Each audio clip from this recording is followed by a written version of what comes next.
guys, welcome to my channel. இன்னைக்கு நான் டெசர்ட்ல சமைச்ச குக்கிங் வீடியோ தான் உங்க கூட ஷேர் பண்ணிக்க போறேன். நீங்க இன்னும் என்னோட சேனலை சப்ஸ்கிரைப் பண்ணலனா கீழே சப்ஸ்கிரைப் பட்டன் இருக்கு and பக்கத்துல பெல் பட்டன் இருக்கு, அதை மறக்காம பிரஸ் பண்ணுங்க so that இந்த மாதிரி வீடியோஸை நீங்க மிஸ் பண்ணாம இருப்பீங்க. இந்த பிளேஸ் வந்து அல்குத்ரா லேக் கிட்ட இருக்கிற ஒரு டெசர்ட் தான். இங்க பாத்தீங்கன்னா ஒரு சின்ன அப்சர்வேஷன் டெக் மாதிரி வச்சிருக்காங்க. இங்க நம்ம மேல போய் பார்த்தோம்னா கீழே ஸ்வான்ஸ், டக் இதெல்லாம் ஸ்விம் பண்ணிட்டு இருக்கு. ஸோ அதை பார்க்கலாம். இந்த லேக் வந்து ஆர்டிஃபிஷியல் மேன்மேட் லேக்குங்க. இங்கிருந்து பார்க்கும்போது வியூ ரொம்ப நல்லா தெரிஞ்சிட்டு இருந்துச்சு. இங்க நிறைய பசங்க குழந்தைங்க எல்லாம் ரொம்ப என்ஜாய் பண்ணிட்டு இருந்தாங்க. ஸோ அந்த பேர்ட்ஸ் எல்லாம் பார்த்து வீக்கெண்ட்னால நிறைய பேர் வந்திருந்தாங்க. இந்த அல்குத்ரா லேக் டெசர்ட்ல நம்ம வந்து குக்கிங் பண்ணலாம், பார்பிக்யூ பண்ணலாம், கேம்பிங் பண்ணலாம். ஸோ வீக்கெண்டை செம்மையா என்ஜாய் பண்றதுக்கு ஒரு பெஸ்ட் பிளேஸ் இது. இப்போ நம்ம வியூவை பார்த்தாச்சு. ஸோ குக் பண்றதுக்காக ஒரு சூப்பரான லொகேஷனை இப்போ நம்ம தேடணும். ஸோ போலாம் வாங்க. இப்போ நம்ம லொகேஷனை தேடி போயிட்டு இருக்கோம். இந்த லேக் வந்து ரொம்ப பெருசானதுனால நம்ம வந்து பெஸ்ட் லொகேஷனை தான் தேடி பார்க்கணும். இப்போ நம்ம சூப்பரான ஒரு லொகேஷனை தேடியாச்சு. இங்க வந்து டென்ட்டை போட்டுட்டு சமைக்கிறதுக்காக எல்லாம் ரெடி பண்ணிட்டு இருந்தேன். ஸோ இதுதான் நம்ம லொகேஷன். காரை பார்க் பண்ணியாச்சு, டென்ட்டை போட்டாச்சு அண்ட் இப்போ நான் இங்கே குக் பண்ணுறதுக்காக ரெடி பண்ணிட்டு இருந்தேன் எல்லாமே. அண்ட் இப்போ இங்கே நான் குக் பண்ணுறதுக்கு ரெடி பண்ணிட்டு இருந்தேன். இன்னைக்கு நான் 2 டிஷ் ப்ரிப்பேர் பண்ண போகிறேன். ஒன்று வந்து சிக்கன் கிரேவி வித் தோசா, இன்னொன்று வந்து சிக்கன் பெப்பர் ட்ரை. ஸோ இப்போ நான் இங்கே சிக்கன் கிரேவியை ஃபர்ஸ்ட் ரெடி பண்ணிட்டு இருக்கேன். அதுக்கு ஒரு பாத்திரத்தில் 2 டேபிள் ஸ்பூன் ஆயிலை ஹீட் பண்ணிட்டு இருக்கேன். ஆயில் ஹீட் ஆனதும் அதில் வந்து சின்ன துண்டு பட்டை அப்புறம் 4 கிராம்பு போட்டிருக்கேன். இப்போ நான் ஒரு பெரிய ஆனியனை சின்ன சின்னதாக கட் பண்ணி ஆட் பண்ணுறேன். ஆனியன் சீக்கிரமாக ஃப்ரை ஆகிறதுக்காக கொஞ்சம் சால்ட் ஆட் பண்ணுறேன். ஆனியன் வந்து நல்லா ப்ரௌன் ஆகிற வரைக்கும் ஃப்ரை பண்ணணும். ஆனியன் நல்லா ஃப்ரை ஆனதும் ஜிஞ்சர் கார்லிக் பேஸ்ட் ஆட் பண்ணணும். அண்ட் இது வந்து பச்சை வாசனை போறது வரைக்கும் ஃப்ரை பண்ணணும். இப்போ நான் கொஞ்சம் புதினா ஆட் பண்ணிட்டு இருக்கேன். ஒரு மீடியம் சைஸ் டொமேட்டோவை சின்ன சின்ன பீஸா கட் பண்ணி வச்சிருந்தேன், அதை ஆட் பண்றேன். ஸோ டொமேட்டோ, ஆனியன் இதெல்லாம் நல்லா குக் ஆகுறதுக்காக ஒரு லிட்டை க்ளோஸ் பண்ணி வைக்கிறேன். இப்போ ஒரு 2 மினிட்ஸ் ஆனதும் டொமேட்டோ எல்லாம் நல்லா குக் ஆயிருந்துச்சு. ஸோ அதில் நான் மஞ்சள் தூள் ஆட் பண்ணுறேன், மிளகாய் தூள் ஆட் பண்ணுறேன், கரம் மசாலா, தனியா தூள் அண்ட் இது வந்து ஈஸ்டர்ன் சிக்கன் மசாலா கூட ஆட் பண்ணுறேன். இது கூட தேவையான அளவு சால்ட். இந்த மசாலா எல்லாம் ஆட் பண்ணும்போது நான் வந்து ஸ்டவ்வை சிம் பண்ணி வச்சுட்டேன். அண்ட் இப்போ இதெல்லாம் நல்லா மிக்ஸ் பண்ணிட்டு கொஞ்சமா தண்ணி ஆட் பண்றேன். இதெல்லாம் நல்லா மிக்ஸ் ஆகி குக் ஆகுறதுக்காக. இப்போ நான் மறுபடியும் லிட்டை க்ளோஸ் பண்ணி வச்சுட்டேன். அப்பதான் இது வந்து நல்லா குக் ஆகும், அந்த ரா ஸ்மெல் எல்லாம் போயிடும். இந்த லொகேஷனை பாருங்க, சுத்தி யாருமே இல்லை, ரொம்ப சைலண்டா இருந்துச்சு. பக்கத்துல தண்ணி, ரொம்ப கூலா இருந்துச்சு வெதரு. பார்க்கறதுக்கு சன் அப்படி ஷைன் ஆயிட்டு இருந்தாலும் காத்து ரொம்ப சில்லுன்னு வீசிட்டு இருந்துச்சு. இப்போ நான் இங்க மசாலா நல்லா ஃப்ரை ஆனதும் சிக்கனை ஆட் பண்ணி மிக்ஸ் பண்ணிட்டு இருக்கேன்.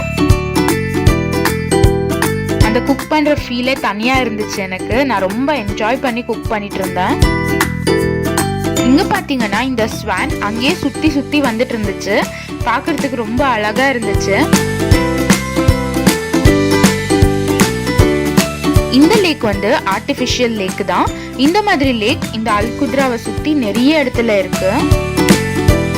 அண்ட் இப்போ கிரேவி வந்து நல்லா பாயில் ஆயிட்டு இருந்துச்சு. ஸோ இதை ஒரு மிக்ஸ் பண்ணிட்டு மறுபடியும் க்ளோஸ் பண்ண. ஸ்மெல் ரொம்ப நல்லா வந்துட்டு இருந்துச்சு.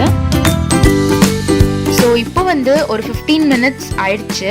சிக்கன் சூப்பராக வெந்திருக்கு அண்ட் ஆயில் கூட ரிலீஸ் ஆயிருக்கு. ஸோ இது ஆல்மோஸ்ட் ரெடி. இன்னும் ஒரு 2 மினிட்ஸ் இதை பாயில் பண்ணிட்டு நான் ஸ்டவ் ஆஃப் பண்ணிடுறேன். ஆஃப் பண்ணுறதுக்கும் முன்ன இங்கே வந்து ஹாஃப் லைம் ஆட் பண்ணிட்டு இருக்கேன்.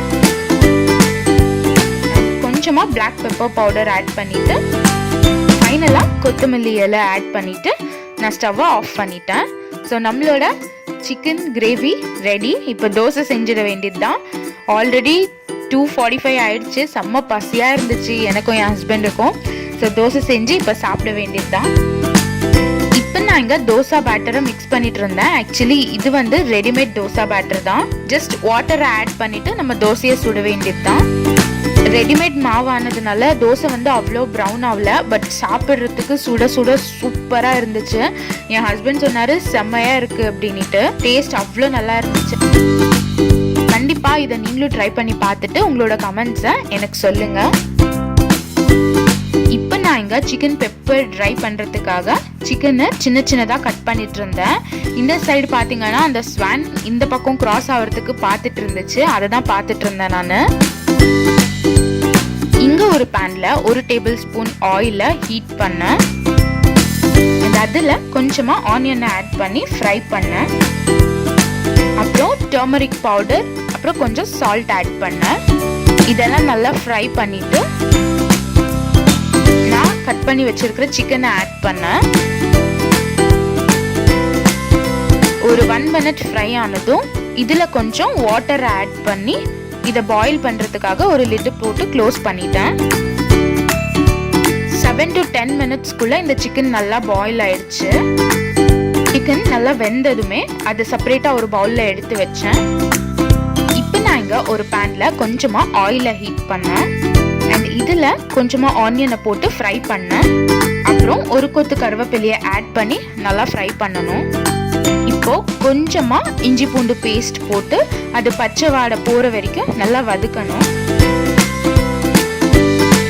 இஞ்சி பூண்டு பேஸ்ட் நல்லா ஃப்ரை ஆனதும் நம்ம பாயில் பண்ணி எடுத்து வச்சிருக்கிற சிக்கனை அதில் ஆட் பண்ணி ஒரு 1 மினிட் போல் ஃப்ரை பண்ணணும். நல்லா சிக்கன் நல்லா ஃப்ரை ஆனதும் இதில் வந்து 1/2 டீஸ்பூன் அவ்வளோ பெப்பர் பவுடரை போட்டு நல்லா ஒரு 2 மினிட்ஸ் ஃப்ரை பண்ணணும். ஆஃப் பண்ணுறதுக்கும் முன்ன இங்கே வந்து ஹாஃப் லைம் ஆட் பண்ணிட்டு இருக்கேன். நமக்கு சால்ட் தேவைப்பட்டால் ஆட் பண்ணிக்கலாம். பிகாஸ் நான் சிக்கன் பாயில் ஆகும்போதே சால்ட் ஆட் பண்ணிட்டேன். ஸோ அது கரெக்டாக இருந்துச்சு. இது நல்லா ஃப்ரை ஆனதும் ஸ்டவ் ஆஃப் பண்ணி சர்வ் பண்ண வேண்டியது தான்.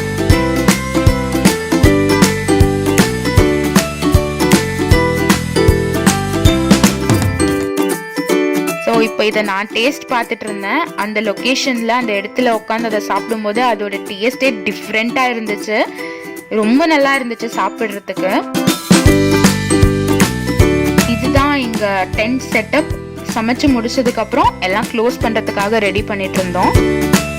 இப்போ நான் இங்கே டென்ட்டை பேகுக்குள்ளே போட்டாச்சு. ஸோ இந்த பேக்கை எடுத்துகிட்டு போய் காரில் வச்சிட வேண்டியது தான். இது வந்து எங்கே போனாலும் ஈஸியாக கேரி பண்ணலாம். ஆல்மோஸ்ட் 5:30 ஆயிருந்துச்சு டைமு. பாருங்க அந்த வெதர் எப்படி மாறிடுச்சு. அந்த ஸ்கையோட கலரே டிஃப்ரெண்ட்டாக தெரிஞ்சிட்டு இருந்துச்சு.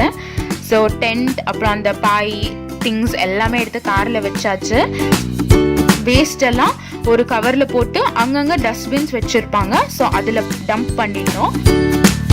இந்த மாதிரி இடத்த சுத்தமாக வச்சா கண்டிப்பாக துபாய் முனிசிபாலிட்டி நமக்கு எந்த ஃபைனும் போட மாட்டாங்க. ஸோ இந்த இடத்த சுத்தமாக க்ளீன் பண்ணிட்டேன் அப்படின்னு என் ஹஸ்பண்டுக்கு சொல்லிட்டு இருந்தேன்.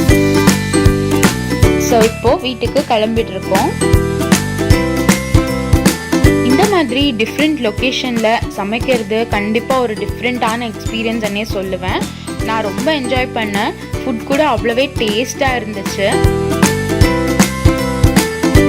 நான் மறுபடியும் இதே மாதிரி வேற டிஃப்ரெண்ட்டான லொக்கேஷன்லேருந்து குக்கிங் வீடியோவை அப்லோட் பண்ணுறேன். ஸோ நீங்கள் எல்லாருமே இந்த வீடியோவை கண்டிப்பாக என்ஜாய் பண்ணியிருப்பீங்கன்னு நான் நினைக்கிறேன். இந்த மாதிரி வீடியோஸை மிஸ் பண்ணக்கூடாதுன்னு நினச்சிங்கன்னா என்னோட சேனலை இன்னும் சப்ஸ்கிரைப் பண்ணலன்னா சப்ஸ்கிரைப் பண்ணுங்கள் அண்ட் மறக்காமல் பெல் பட்டனை ப்ரெஸ் பண்ணுங்கள். இந்த வீடியோ உங்களுக்கு பிடிச்சிருந்துச்சுன்னா லைக் பண்ணுங்கள், ஃபேமிலி அண்ட் ஃப்ரெண்ட்ஸ் கூட ஷேர் பண்ணுங்கள். தேங்க்யூ. Bye bye.